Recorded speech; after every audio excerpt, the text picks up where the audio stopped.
According to new reports, the BC government does not know how many people are using unwitnessed safe supply drugs 3 months after promising to end the practice to reduce diversion into the hands of organized crime. Our correspondent Adam Zivo has more. For years, the BC government has claimed that overdoses and deaths can be mitigated by providing addicts a safer supply of addictive drugs, which are supposed to act as an alternative to riskier street substances that are often adulterated and unpredictably dosed. In practice, that has meant distributing large volumes of hydromorphone, which is an opioid as potent as heroin, and, to a lesser extent, giving out other powerful substances like oxycodone and pharmaceutical-grade heroin. Although there is no real evidence supporting the safer supply experiments, the province went all in with it starting in 2020. To encourage uptake, provincial officials reduced barriers to access wherever possible.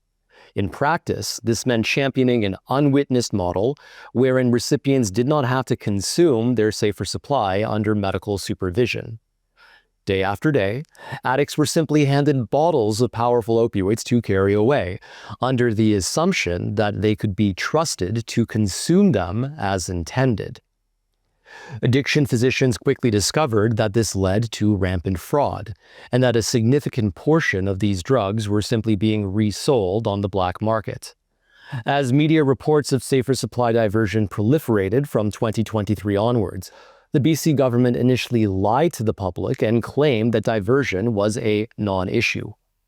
However, the province was finally forced to change direction last winter after a leaked ministerial report confirmed that provincial officials were secretly investigating widespread safer supply diversion, and that organized gangs and corrupt pharmacies were enriching themselves from this broken system, and that these drugs were being trafficked provincially, nationally, and internationally. 3 months ago, the province promised that all safer supply drugs would have to be consumed under medical supervision, a measure that would render most diversion near impossible. It then tasked the BC Centre on Substance Use, also known as the BCCSU, to develop new provincial protocols for this witness system. This was a problem, though, because the BCCSU is notoriously supportive of drug legalization and is often criticized for producing ideologically driven, biased research that furthers that goal. The BCCSU, unsurprisingly, took quite some time to release these new protocols. When the protocols were finally released, critics noted that although witness consumption is now required for new safer supply patients, it is still not mandatory for existing ones.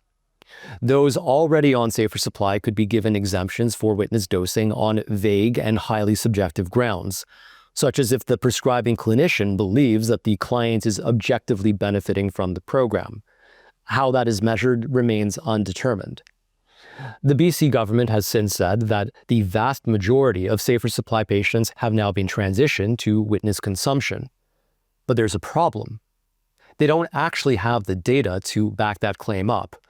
A new article by investigative journalist Rob Shaw reports that the provincial government is not actually measuring how many patients are on witnessed versus unwitnessed safer supply. Upon being asked for a statistical breakdown, provincial officials gave Shaw a statement claiming that those figures simply cannot be tracked.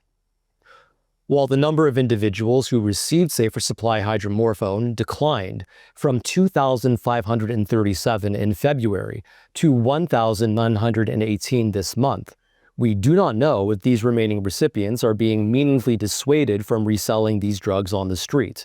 BC Conservative MLA Eleanor Sturko, a frequent critic of safer supply, also noted that these numbers do not necessarily mean that uptake of safer supply is declining, as clinicians may simply be transitioning their patients to free fentanyl. So after lying to the public for years about whether safer supply diversion is an issue, it seems that the BC government has decided to lie yet again by claiming that witness consumption has fixed the diversion crisis, when, in fact, no data actually confirms this. Thanks to massive loopholes in the new provincial protocols, unwitnessed safer supply may very well still be the norm.